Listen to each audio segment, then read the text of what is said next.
بسم الله الرحمن الرحيم. الفيديو الثالث من تمارين كسور الأعداد العشرية على درس جمع وطرح وقسمة الأعداد العشرية. التمرين الأول على الجمع، عايز أجمع 2 صحيح و375 جزء من 1000 زائد 62 صحيح و29 جزء من 100. عشان أجمع كسور عشرية لازم تكون الكسور دي من نفس النوع، زيها زي الكسور الاعتيادية أو العادية في جمعها. كنا لازم ان احنا نخليها من نفس النوع عن طريق توحيد المقامات. انما هنا انا هخلي الكسور دي او الاعداد العشرية دي من نفس النوع لما اساوي الخانات اللي على يمين وشمال العلامة العشرية.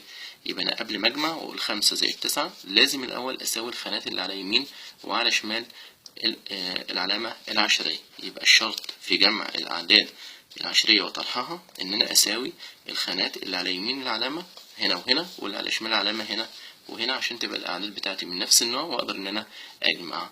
انما اجمع على طول مره واحده كده 5 زائد 9 طبعا قبل ما اساوي الخانات طبعا ده جمع خاطئ. طيب دي الملحوظه الاولى والمهمه في جمع وطرح الاعداد العشريه. طيب عشان اجمع يبقى انا هبدا الاول اشوف الارقام اللي على يمين العلامه هنا وهنا. فعندي هنا 1 2 3 ارقام، هنا عندي رقمين، يبقى انا هساوي الثلاث ارقام اللي هنا بالرقمين انا احط على رقمين رقم كمان اللي هو الصفر، بحيث يبقى هنا 3 ارقام و3 ارقام. طيب الصفر ده بحطه على يمين الاجزاء العشريه عشان يبقى انا كده مغيرتش في قيمه العدد. الخطأ ان انا احطه هنا على شمال الاجزاء العشريه، يبقى في الحاله دي انا غيرت في قيمه العدد وبالتالي يبقى ناتج الجمع بتاعي خاطئ. طيب بعد كده اساوي الارقام اللي على شمال العلامه العشريه اللي هي العدد الصحيح. هنا عندي العدد الصحيح بتاعي مكون من رقم واحد، هنا رقمين، يبقى انا هنا عايز رقمين عشان يبقى هنا رقمين. انا بحط الرقم التاني اللي هو اللي ناقص ده صفر بس يكون على شمال العدد الصحيح. يبقى انا عشان مغيرش في قيمة العدد العشري عن طريق وضع اصفار، يبقى ممكن احط اصفار على يمين الاجزاء العشرية او على شمال العدد الصحيح. كده انا مغيرتش قيمة اي عدد موجود عندي في المسألة، انما سويت الخانات وخليت العددين من نفس النوع عشان اقدر ان انا اجمع. فاجمع بقى الجزء من 1000 مع الجزء من 1000، الجزء من 100 مع الجزء من 100، الجزء من 10 مع الجزء من 10، الأحاد مع الأحاد والعشرات مع العشرات، عشان يبقى كده جمع سليم. طيب أجمع 5 زائد 0 5، 7 زائد 9 16، جمع عادي خالص زي ما اتعلمنا في السنوات السابقة. 16 دي 6 ومعايا الواحد هيروح فوق 3 يخليها 4. 4 زائد 2 6. العلامة العشرية لما بتقابلنا على طول نقوم حاطينها، يبقى هنا 2 زائد 2 4 و0 زائد 6 6، يبقى الناتج 64 صحيح و665 جزء من 1000. طيب برضه مسألة الطرح نفس الكلام، عشان أطرح يبقى لازم إن أنا أساوي الخانات اللي على يمين العلامة هنا وهنا واللي على شمال العلامة هنا وهنا، عشان ما اقدرش ان انا اطرح فجأة اطرح الاتنين دي خانة جزء من 100 اطرح منها خانة جزء من 1000، يبقى ده طرح خاطئ. انما اساوي بنفس الطريقة، هنا عندي رقمين هنا 3 ارقام، يبقى احط هنا صفر على اليمين، يبقى انا كده ما غيرتش في قيمة العدد، وهنا رقم وهنا رقم فهطرح على طول. اخد بالي بس من الاستلاف، صفر ناقص 4 مش هينفع استلف، يبقى الاتنين دي هتبقى 1 والصفر ده هيبقى 10. 10 ناقص الأربعة 6، 1 ناقص الواحد 0، 3 ناقص الاتنين 1، العلامة جت أكتبها، 2 ناقص 0 2، يبقى الناتج 2 صحيح و106 جزء من 1000. نفس مسألة الطرح برضه نفس الطريقة، لازم أساوي الخانات الأول.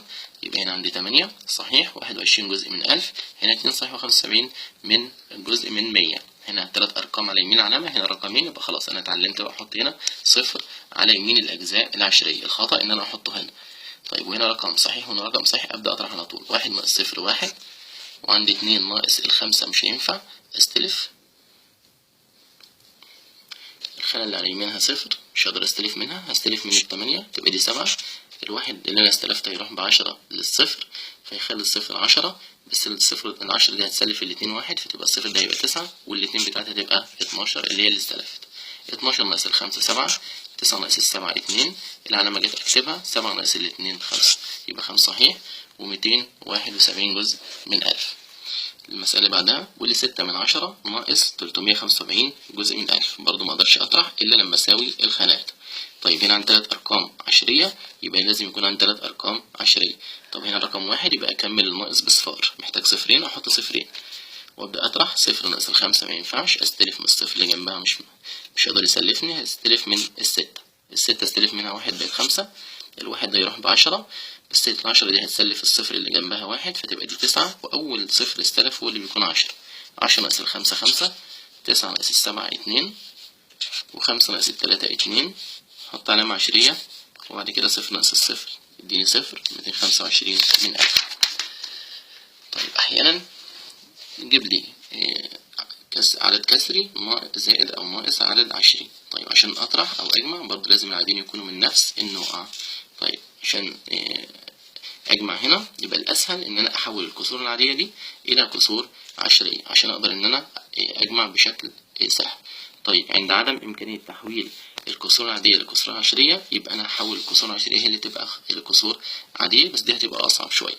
طيب أنا هنا المقام بتاعي 4، فبالتالي أقدر إن أنا أحوله زي ما اتعلمنا قبل كده إن اللي مقامه 4 بضربه في 25 بسطا ومقام، يعني أضرب هنا في 25 وهنا في 25، يبقى دي 3 في 25 ب75، وهنا 4 في 25 يديني 100.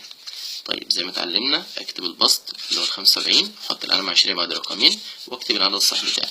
يبقى انا كده حولته الى كسر عشري. وممكن اكون حافظ الكسور اللي انا الكسور العادية، بعض الكسور العادية ببقى حافظ انا ما يساويها بالعشري، زي التلات ارباع بيساوي 75%، فانا ممكن اكون حافظها واعملها 75% على طول، وزي الربع 25%، وزي النص 5/10. الحاجات دي برضو بتساعدني في سرعة الحل. طيب زائد اكتب العدد التاني زي ما هو 2 صحيح 627، وابدأ برضو نفس الكلام اساوي الخانات عشان اقدر ان انا اجمع. هنا رقمين هنا 3، واحط هنا 0 على يمين الاجزاء العشرية. بكرر تاني الصفر بحطه على يمين الاجزاء العشرية او على شمال العدد الصحيح. كده انا ما غيرتش في قيمة العدد العشري، انما لو حطيته هنا او هنا يبقى انا كده غيرت في قيمة العدد العشري، وبالتالي الناتج بتاع الجمع هيبقى خاطئ. 0 زائد 7 7، 5 زائد 2 7، 7 زائد 6 13، 3 ومعايا الواحد يروح الخانة اللي بعدها، احط العلامة العشرية، الخمسة الواحد هخليها 6، 6 زائد 2 8. نفس الكلام هنا برضو في مسألة الطرح، 6 وخمس عايز اطرح منها 2 صحيح و53 جزء من 100. مش هقدر اطرح الا لما اساوي نوعية العددين. هنا كسور عشرية يبقى برضو ده كسور عشرية، يبقى انا هحول الخمس الى اجزاء عشرية. ازاي؟ بالضرب في 2. قلنا اللي مقامه 5 يتحول عن طريق الضرب في 2. هنا 2 في 1 ب2، 2 في 5 ب10. اكتب البسط بتاعي والعلامة بعد رقم 1 لان المقام 10، واكتب العدد الصحيح. بادئ المسألة بتاعتي 6.2، اطرح منها 2 و53 جزء من 100. هنا عندي رقم، هنا رقمين، يبقى انا احط 0 هنا وابدا ان انا اطرح. 0 ناقص 3 مش هينفع، استلف، يبقى ده 1 وده 10.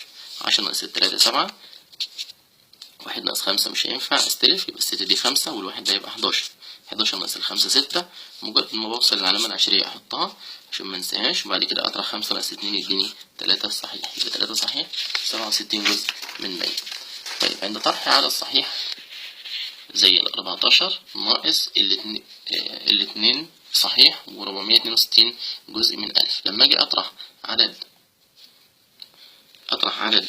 صحيح ناقص عدد عشري، يبقى لازم الاول العدد الصحيح دوت برضه نفس الكلام، ما اقدرش اطرح منه عدد عشري او اجمعه على عدد عشري الا لما اخلي العدد الصحيح دوت برضه من نفس نوع العدد اللي قدامي ده. طب ده عدد صحيح ومعاه كسر عشري، طب ده عدد صحيح بس. طب اعمل ايه؟ هنا اي عدد صحيح يا جماعه ممكن ان انا احط له علامه عشريه على يمينه. يبقى اي عدد صحيح ممكن احط له علامه عشريه على يمينه، وبعد كده اي اجزاء عشريه عايز احطها للعدد ده هتبقى عباره عن اصفار. يبقى انا كده ما غيرتش في قيمه ال14 الصحيح. طيب هنا عندي 3 ارقام على يمين علامه، يبقى في الحاله دي احط هنا 3 اصفار وابدا ان انا اطرح. يبقى اي عدد صحيح عايز اطرح منه عدد عشري، يبقى انا احط علامه عشريه على يمين العدد الصحيح، وبعد كده احط اصفار زي ما انا محتاج عشان اقدر ان انا اطرح. هبدا باول 0 اطرح منه 2 مش هينفع، استلف. الصفر اللي جنبه مش هستلف، معوش حاجه استلفها. الصفر اللي جنبه برده مش هعرف استلف منه، هستلف من ال4، يبقى ال4 دي هتبقى 3. والصفر بتاعها هيبقى 10، هيسلف الصفر اللي جنبه 1 فيبقى ده 9. الصفر ده برضه هيبقى 10 بس هيسلف الصفر اللي جنبه 1 فيبقى ده برضه 9. اول صفر استلف هو اللي هيكون مع 10 كامله. ال10 اطرح منها 2 8، وال9 اطرح منها 6 يديني 3، وال9 اطرح منها 4 يديني 5. العلامه العشريه اول ما تقابلني اكتبها 3 ناقص ال2 1، واحد هنا يعتبر هنا 0، 1 ناقص ال0 1، يبقى 11 صحيح 538 جزء من 1000. المسألة اللي بعدها 9.2 عايز زائد 8.48 ناقص 3.7 على 100. طيب أنا برضو نفس الكلام عندي هنا بقى مسألة جمع مع طرح. طيب أنا الأول أوجد ناتج الجمع وبعد كده الناتج اللي يطلع اطرح منه العدد ده، بس بعد تحويله الى اجزاء عشرية عشان اقدر ان انا اطرحه من العدد اللي هينتج من جمع دول. طب عشان اجمع دول هنا برضو عندي رقم عشري واحد، هنا عندي رقمين، يبقى لازم ان انا اساوي الارقام دي، فاحط هنا صفر على يمين الرقم 2 وابدا اجمع. 0 زائد 8 8، و2 زائد 4 6، العلامه جت اكتبها، و9 زائد 8 17. الناتج ده هطرح لسه منه الناتج تحويل 3 و7 على 100.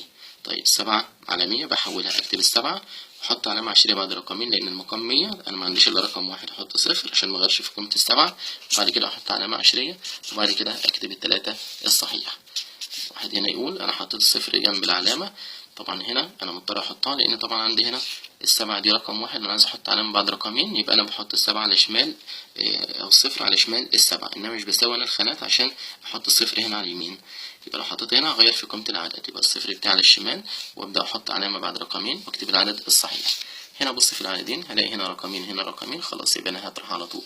8 ناقص 7 1، 6 ناقص الصفر 6، العلامة جت اكتبها. 7 ناقص 3 4، 1 ناقص صفر يديني 1 صحيح. طيب هعمل لي مسألة فيها أقواس، عبارة عن مسألة فيها قوس هطرح وقوس تاني برضو هطرح، وبعد كده الناتج اللي هيطلع هجمعهم على بعض. برضو عشان أطرح لازم إن أنا أساوي الخانات، هنا رقمين هنا 3 أرقام، اتعلمت بقى أحط هنا صفر وأبدأ أطرح على طول. 0 ناقص 1 مش هينفع أستلف، يبقى ال7 دي 6 والصفر هيبقى 10. ال10 أطرح منها الواحد 9، والستة أطرح منها الخمسة 1، والخمسة أطرح منها الواحد من الأربعة يديني 1. العلامة جت أكتبها. 3 ناقص الأربعة مش هينفع أستلف، يبقى دي 7 و3 تبقى 13. 13 ناقص الأربعة هيديني 9، و7 ناقص الواحد هيديني 6. الناتج اللي هيطلع من ده هجمع عليه الناتج اللي هيطلع من القوس التاني. القوس التاني هطرح برضو هنا عندي عدد عشري وهنا عندي عدد صحيح. طيب العدد الصحيح عشان اطرحه احط له علامة على يمينه واحط صفر واحد، لان هنا عندي رقم عشري واحد، وابدأ اطرح. 6 ناقص صفر 6، العلامة جت اكتبها. 8 ناقص 8 صفر، 1 ناقص 1 صفر، 2 ناقص صفر يديني 2. يبقى هنا دول عددين اللي انا هجمعهم. طب عشان اجمع هنا 3 ارقام عشرية، هنا رقم، يبقى انا مضطر احط هنا صفرين وابدأ اجمع على كده. 9 زائد الصفر 9، ده الناتج النهائي. 1 زائد الصفر 1، 1 زائد الستة 7، العلامة جت اكتبها. 9 زائد الصفر 9، 6 زائد الصفر 6، 0 زائد الاتنين يديني 2، يبقى 269 صحيح و719. بعد كده آخر تمرين عندي ازاي أقسم عدد صحيح على الأعداد 10 و100 و1000. يبقى أنا قسمة عدد صحيح على 10 و100 و1000 وهكذا. طيب أنا لما أجي أقسم أي عدد صحيح على 10 و100 و1000، يبقى أنا هكتب العدد الصحيح بتاعي زي ما هو 735، اكتبها 735، والاسم على 100 على طول احط علامة عشرية بعد تاني رقم من ارقام العدد المقسوم. يبقى 735 دي هحط العلامة عشرية بعد رقمين، ده لو بقسم على 100. طب لو بقسم على 1000 هكتب نفس العدد المقسوم 3895 واحط علامة عشرية بعد تالت رقم، اعدهم من اليمين كده 1 2 3، احط العلامة عشرية هنا. طيب لما اجي اقسم بعد كده على 10 نفس الكلام، هكتب العدد المقسوم زي ما هو 876 واحط علامة عشرية بعد رقم 1. طيب 25 على 1000، يبقى انا احط 25 واحط علامة عشرية بعد تالت رقم من ارقام العدد المقسوم. طب انا ما عنديش الا رقمين، احط صفر على الشمال واحط علامة عشرية، ويبقى العدد الصحيح بتاعي في الحالة دي هو الصفر. طيب 9 على 10000، 10000 فيها 4 أصفار، أتذكر إن أنا بعرفها من الأصفار، يبقى أنا هحط علامة عشرية بعد 4 أرقام. طب التسعة رقم 1، يبقى أنا هحط 1 2 3 أرقام اللي هما 3 أصفار عشان يبقى عندي 4 أرقام، وأحط العلامة العشرية، والعدد الصحيح بتاعي في الحالة ديت هيكون الصفر. بعد كده بستفيد من درس قسمة الأعداد الصحيحة على 10 و100 و1000 في درس التحويلات. فأنا لما بحول من وحدة صغيرة لوحدة أكبر منها بعمل عملية قسمة. يبقى أنا لما أجي أحول السنتيمترات إلى مترات، السنتيمتر أصغر من المتر، المتر بيساوي 100 سنتي، يبقى أنا في الحالة ديت عشان أحول من سنتيمتر إلى متر هقسم على 100. طب لما أقسم على 100 يبقى أنا هكتب العدد المقسوم وأحط علامة عشرية بعد رقمين، يبقى 75 سنتيمتر يساوي 75 من 100 متر. طيب من متر الكيلومتر، الكيلومتر 1000 متر. طيب المتر هو الصغير، لما أحول من الصغير للكبير أقسم. طب أقسم هنا على 1000 لأن الكيلومتر فيه متر، فيه 1000 متر. طيب لما أقسم يبقى يديني أكتب العدد المقسوم 3460 والعلامة بعد 3 أرقام، فالعلامة هتيجي هنا بعد 3 أرقام، يبقى 3 صحيح و46 من 100 أو 460 من 1000. طب من الجرام للكيلو جرام، الكيلو جرام 1000 جرام، برضو الجرام هو الصغير، يبقى أنا هقسم هنا على 1000. لما أقسم على 1000 هكتب العدد المقسوم 7445 وأحط العلامة 20 بعد تالت رقم. وبكده تنتهي تمارين الأعداد العشرية.